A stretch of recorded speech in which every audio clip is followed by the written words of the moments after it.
Prism এটি কাঁচ নির্মিত একটি বস্তু, যার তিনটি আয়তাকার তল আছে। এইদিকে একটি, এই বরাবর একটি, ভূমি বরাবর একটি, আর দুটি ত্রিভুজাকৃতি তল আছে। এখানে একটা, এই জায়গায় একটা। তাহলে প্রিজম বলতে বোঝায় তিনটি আয়তাকার তল এবং দুটি ত্রিভুজাকৃতি তল দ্বারা সীমাবদ্ধ স্বচ্ছ প্রতিসারক মাধ্যমকে প্রিজম বলা হয়। এই প্রিজমের ক্ষেত্রে দুটি রিফ্র্যাক্টিং সারফেস থাকে, প্রতিসারক তল।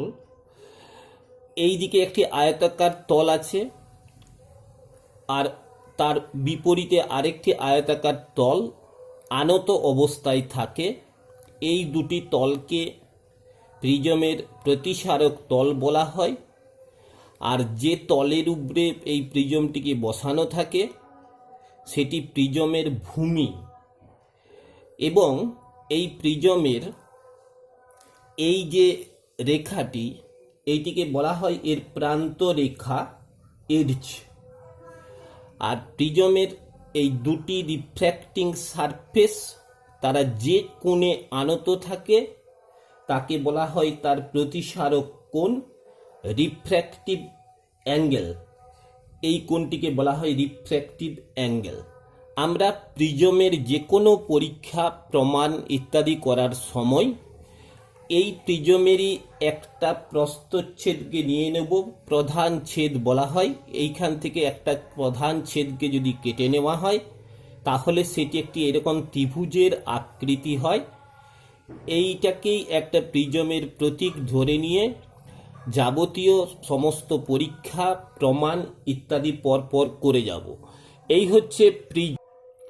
এখানে একটি আলোকরশ্মি পি কিউ প্রিজমের এবি প্রতিসারক তলে কিউ বিন্দুতে আপতিত হয়েছে এবং বাইরে বায়ুমাধ্যমের সাপেক্ষে প্রিজম কাচ তার প্রতিসরাঙ্ক মিউ ঘন হওয়ায় সেটা অভিলম্বের দিকে সরে গেছে।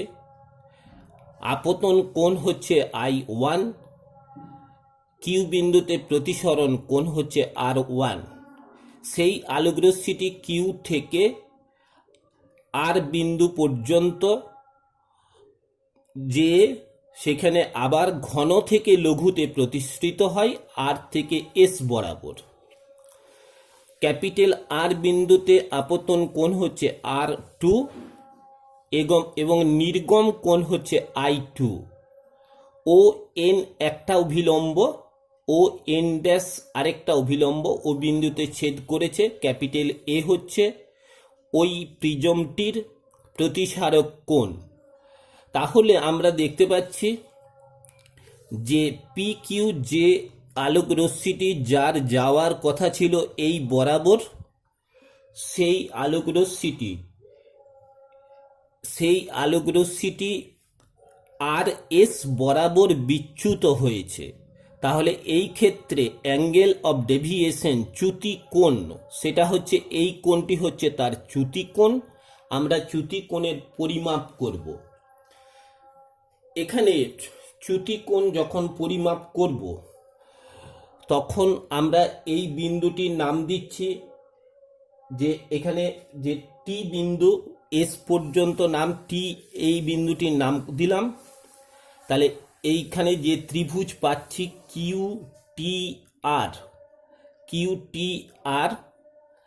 এই ত্রিভুজের এই কোণটি হচ্ছে বহিস্থ কোণ ডেল্টা।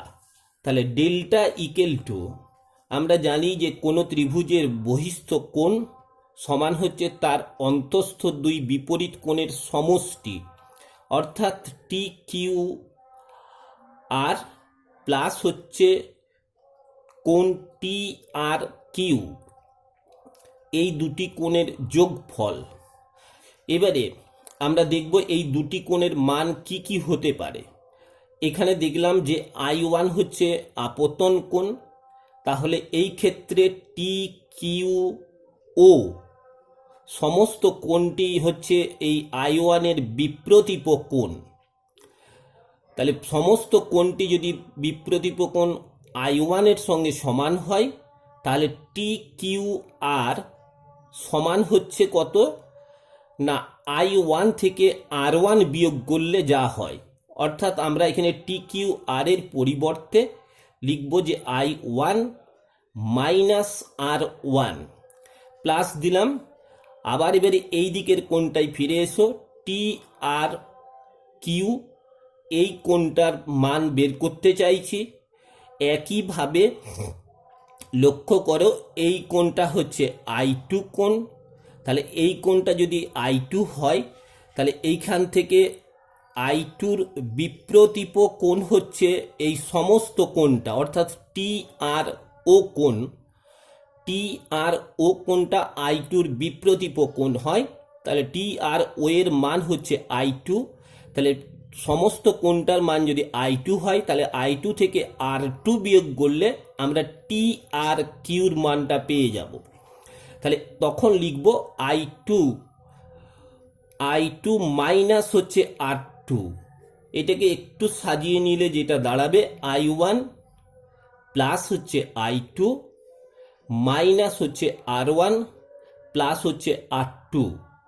এরপরে আমাদের কাজ হচ্ছে এই R1 এবং R2 এই দুটির মানকে আমাদেরকে বের করে দেখাতে হবে যে কি হতে পারে। তখনই আমরা ডেল্টার প্রকৃত মানটা পেয়ে যাব। R1 প্লাস R2 এই মানটি পাবার জন্য আমাদেরকে যেটি করতে হবে সেটা এ কিউ ও আর এই চতুর্ভুজটিকে বিবেচনা করতে হবে। চতুর্ভুজ এ কিউ ও আর এই চতুর্ভুজটির ক্ষেত্রে আমরা লিখতে পারি কোণ এ প্লাস কোণ এ কিউ ও প্লাস হচ্ছে কোণ এ ও কিউ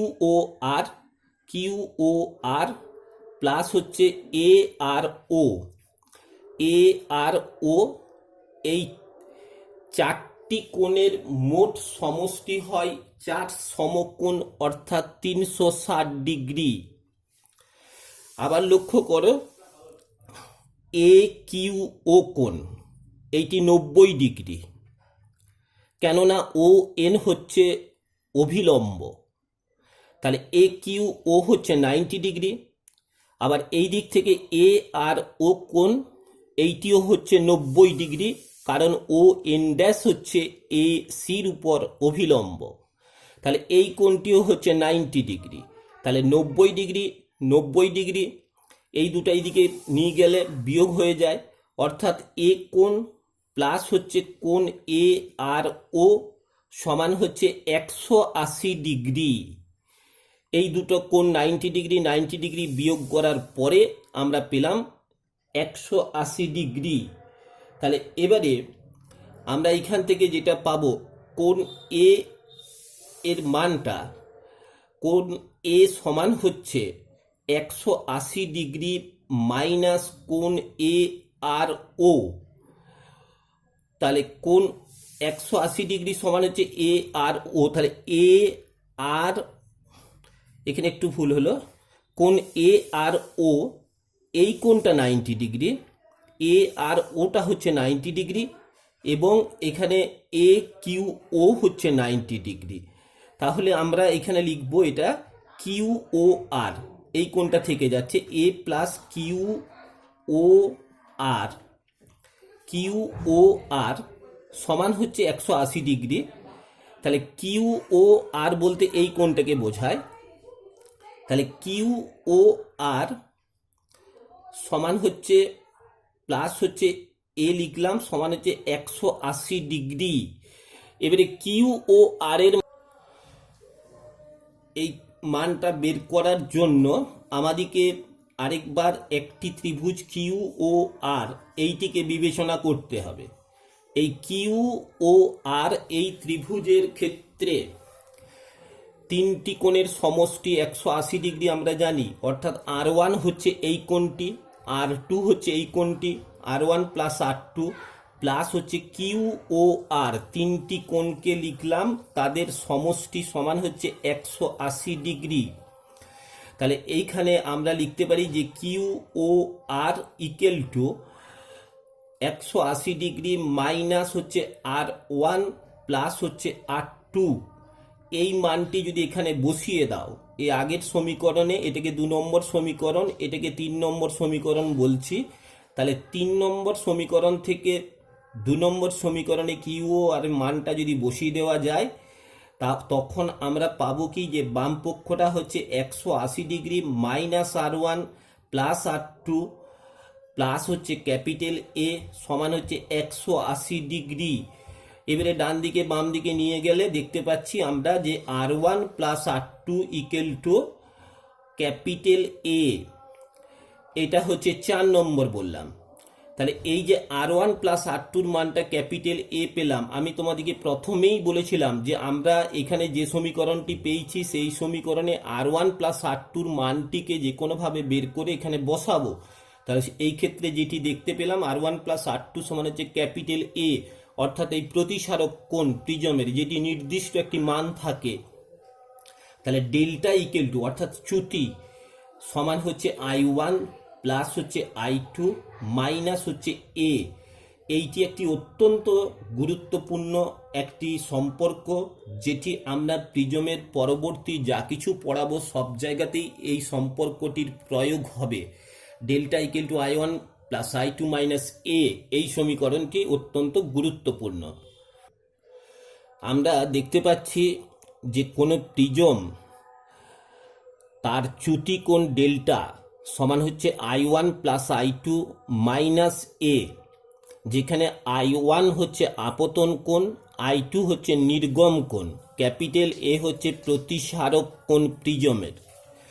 লক্ষ্য করো এই ডেল্টাটা, চ্যুতিটাকে আমি যদি ন্যূনতম করতে চাই, অর্থাৎ মিনিমাম ডেভিয়েশন আমি যদি পেতে চাই, তাহলে তুমি ক্যাপিটাল এ কে পরিবর্তন করতে পারো না। তার কারণ প্রিজম একটি নির্দিষ্ট তোমাকে যদি দেওয়া হয়, তার প্রতিসারক কোণ ক্যাপিটাল এ সেটা নির্দিষ্টই থাকে।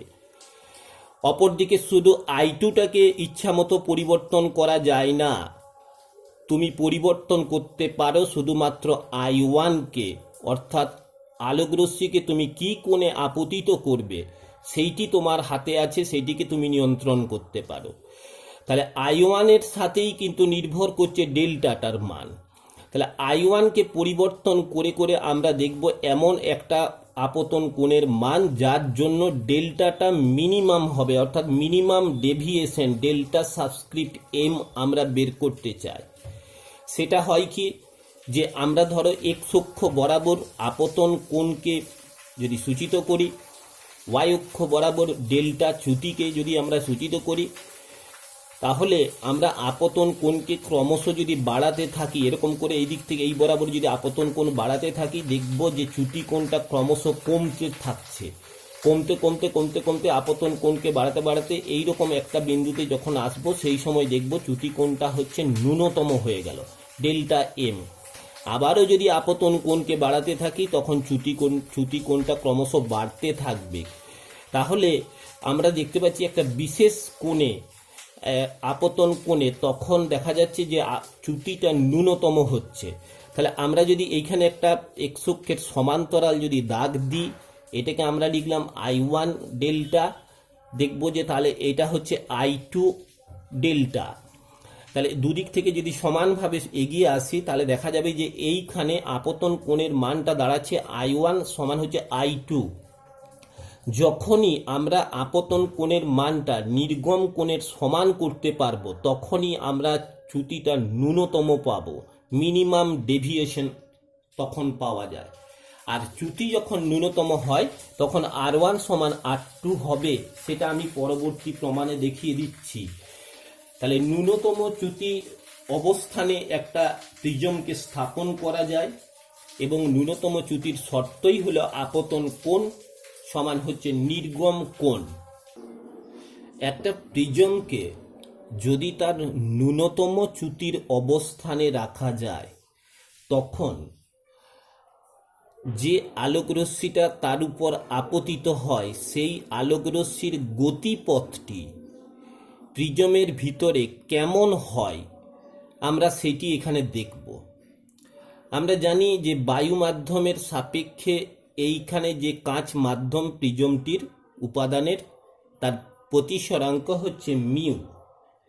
তাহলে কিউ বিন্দুতে প্রতিসরণকে বিবেচনা করলে মিউ ইকুয়াল টু আমরা লিখতে পারি সাইন I1 বাই হচ্ছে sine R2 R1 sine R1। আবার দেখো মিউ ইকুয়াল টু আলোক রশ্মির গতিপথ প্রত্যাবর্তনশীল। আমি বিপরীত দিক থেকে যদি ভাবি যে এই দিক থেকে আলোক রশ্মিটা আপতিত হয়েছে তাহলে এই দিকে প্রতিসরিত হয়, তাহলে সেই নিরিখেই তুমি ভাবতে পারো যে সাইন I2 বাই হচ্ছে sine R2 mu equal to, তাহলে আমরা এই ডান পক্ষটাকে সমান করে দিলাম। সাইন I1 বাই হচ্ছে সাইন R1 সমান হচ্ছে সাইন I2 বাই হচ্ছে সাইন R2।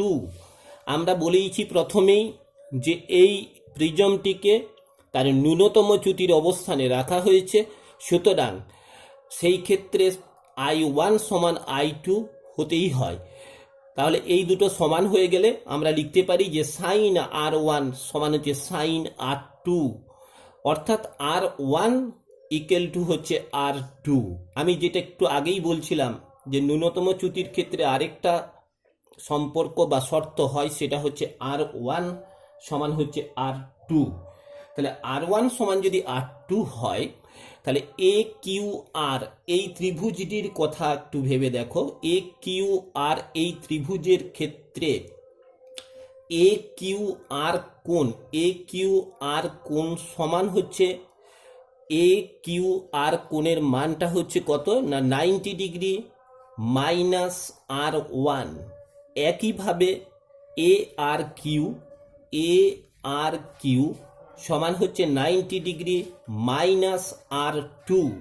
আবার R1 সমান R2 আমরা আগেই প্রমাণ করেছি, সুতরাং A Q R equal to A R Q.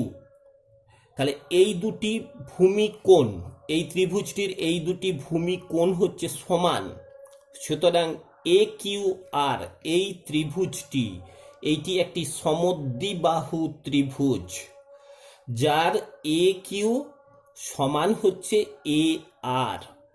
তাহলে এই দুটি বাহু হচ্ছে সমান, এ কিউ আর এ আর। তাহলে বোঝা যাচ্ছে যে আলোক রশ্মিটা যেটা প্রিজমের অভ্যন্তরে দিয়ে গতিশীল, সেই আলোক রশ্মিটি কেমনভাবে যাবে এই দুটি বাহু সমান হয়ে যাচ্ছে এবারে, অর্থাৎ প্রতিসম হয়। এবারে আমরা বলতে পারি কি যে এটা যদি একটা সমদ্বিবাহু প্রিজম ধরে নেওয়া হয়, যদি এ বি সমান হচ্ছে এসি হয়, সমদ্বিবাহু প্রিজমের ক্ষেত্রে আমরা লিখতে পারি যে এ কিউ বাই হচ্ছে এ বি সমান দিয়ে লিখতে পারি এ আর বাই হচ্ছে এ সি। এটা লেখা যায়। এই সম্পর্ক থেকে আমরা বলতে পারি প্রিজমের অভ্যন্তরে যে আলোক রশ্মিটি গেল কিউ আর, সেটি তার ভূমি বিসির সঙ্গে সমান্তরাল।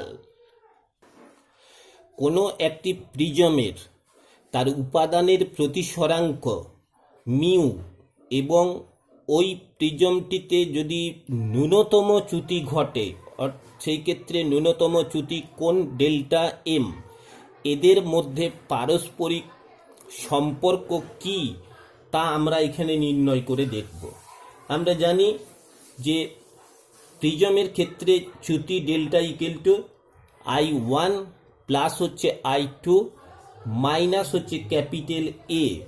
আবার এও জানি ক্যাপিটাল এ সমান হচ্ছে R1 প্লাস হচ্ছে R2।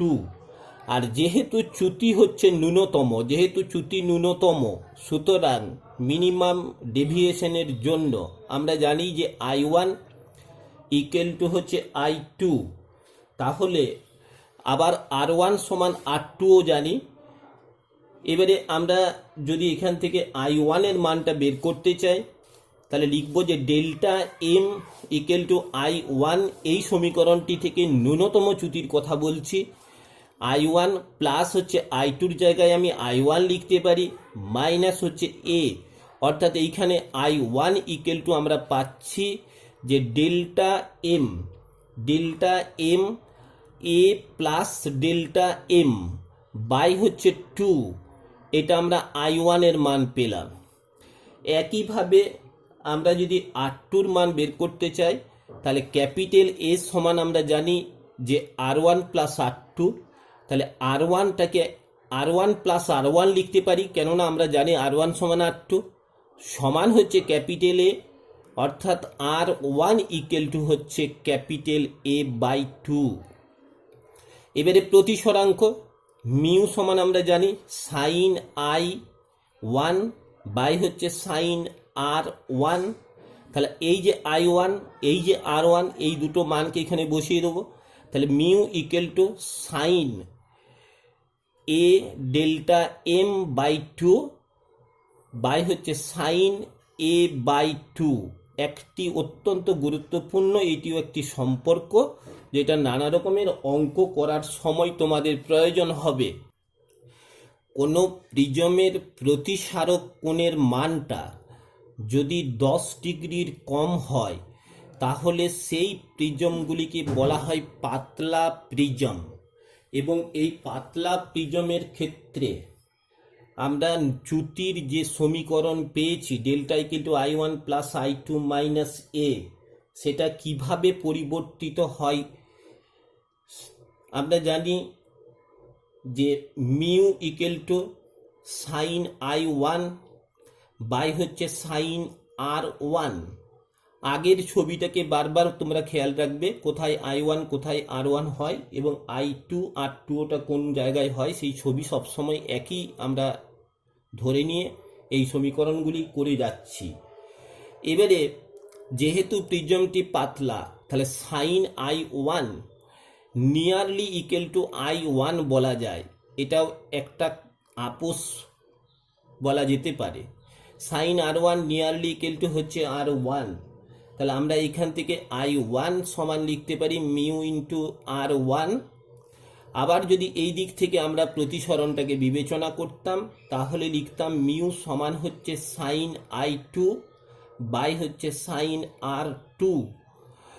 এবং এই ক্ষেত্রেও প্রিজমটি পাতলা হওয়ায় sign I2 nearly equal to হচ্ছে I2 বাই হচ্ছে R2, তাহলে I2 ইকুয়াল টু আবার পাচ্ছি কি মিউ ইন্টু R2। তাহলে এই যে দুটো সমীকরণ পেলাম I1 আরেকটা হচ্ছে I2, আমরা এই মানগুলোকে বসাবো ডেল্টা সমান I1 plus I2 minus A এই সমীকরণে। তাহলে ডেল্টা সমান হচ্ছে I1 প্লাস I2 মাইনাস এ, এখানে যদি বসায় I1 এর মান, তাহলে মিউ ইন্টু R1 প্লাস হচ্ছে মিউ ইন্টু R2 মাইনাস হচ্ছে এ, সমান দিয়ে মিউটাকে যদি কমন নেওয়া যায় R1 প্লাস হচ্ছে R2 মাইনাস এ, সমান দিলাম মিউ R1 প্লাস R2, মানে আমরা জানি যে প্রতিসারক কোণের সমান, এটা আমরা প্রমাণ করে দেখিয়েছি, অর্থাৎ mu into capital A minus A. তাহলে ডেল্টা ইকুয়াল টু যেটা পেলাম, এখান থেকে এটা যদি কমন নেওয়া হয় তাহলে মিউ মাইনাস 1, এই যে একটি সমীকরণ সেটি পাতলা প্রিজমের ক্ষেত্রে প্রযোজ্য। এবারে তোমাকে একটা প্রিজম তৈরি করতে বলা হলো, সেই প্রিজমটির প্রতিসারক কোণের মানটিকে তুমি নির্ধারণ নিজে করতে পারো, ক্যাপিটাল এর মানটিকে তুমি নিজের ইচ্ছা মতো তৈরি করতে পারো।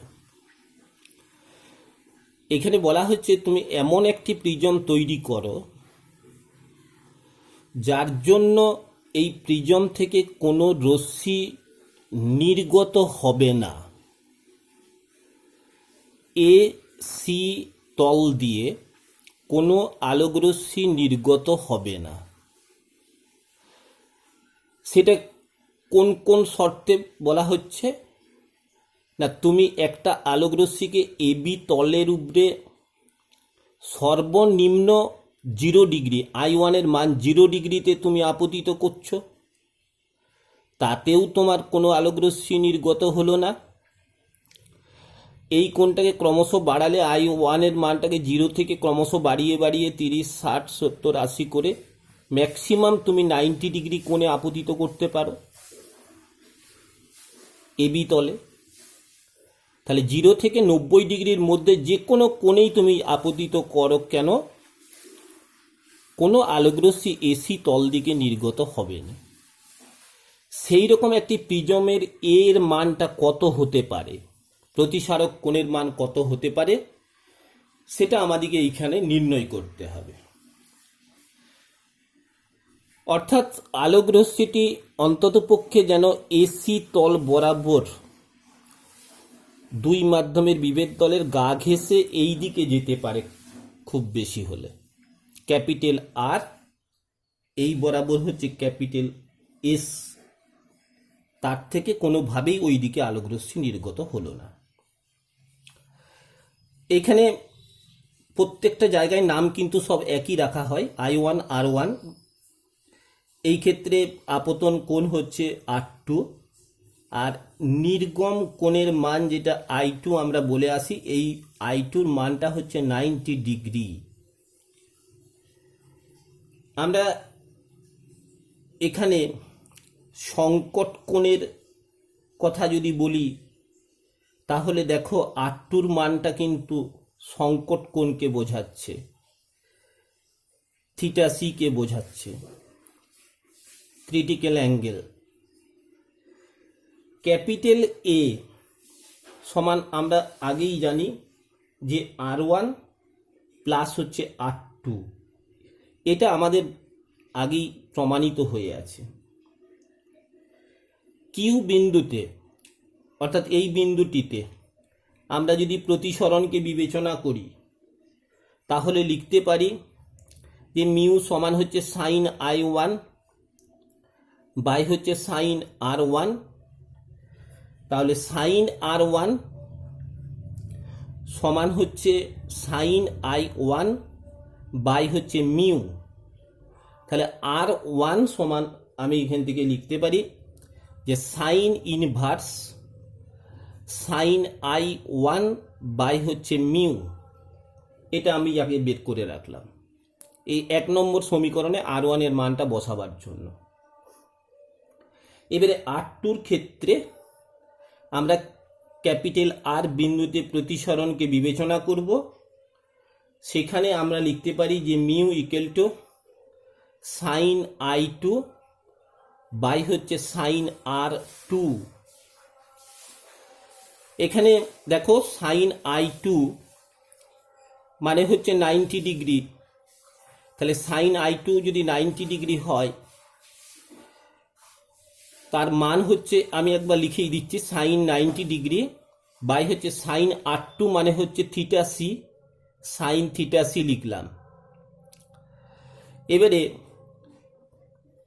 আগে R2 লিখে পরে থিটা সি এটা করা যাবে।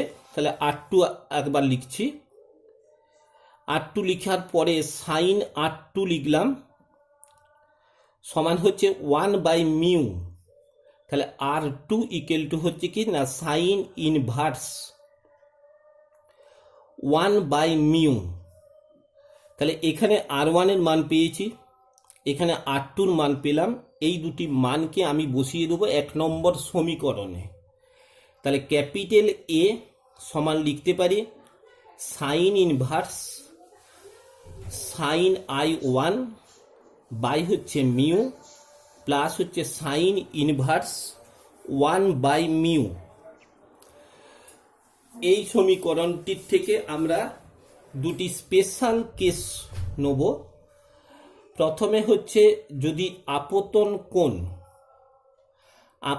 কোণ I1 এর মান যদি আমি 0 ডিগ্রি নিই, যেটা প্রথমেই বলেছিলাম যে লম্বভাবে আলোকরশ্মি PQ-কে যদি এখানে আপতিত করি, তাহলে I1 ইকুয়াল টু 0 ডিগ্রি। তাহলে 1 নম্বর স্পেশাল কেস I1 সমান 0 ডিগ্রি হলে ক্যাপিটাল এ সমান হয় সাইন ইনভার্স 1/μ, এটা 0 ডিগ্রি, সাইন 0 মানে 0, তাহলে অর্থাৎ এই জায়গাটা 0 হয়ে গেল, এটা 0 হয়, তাহলে শুধু থাকছে এই টার্মটুকু, অর্থাৎ capital A equal to sine inverse 1/μ। আমরা জানি যে সাইন ইনভার্স 1/μ সমান হচ্ছে থিটা সি, তাহলে এই ক্ষেত্রে ক্যাপিটাল এ সমান হচ্ছে থিটা সি। আমি এটাকে 2 নম্বর বললাম, এ ইকুয়াল টু থিটা সি হতে হবে যদি আমি I1টা 0 ডিগ্রি কোণে আপতিত করি একটা আলোক রশ্মিকে। ম্যাক্সিমাম আমি বলেছিলাম যে I1 এর মানটা হতে পারে 90 ডিগ্রি, অর্থাৎ এই বরাবর ম্যাক্সিমাম হতে পারে আপতিত আলোক রশ্মি।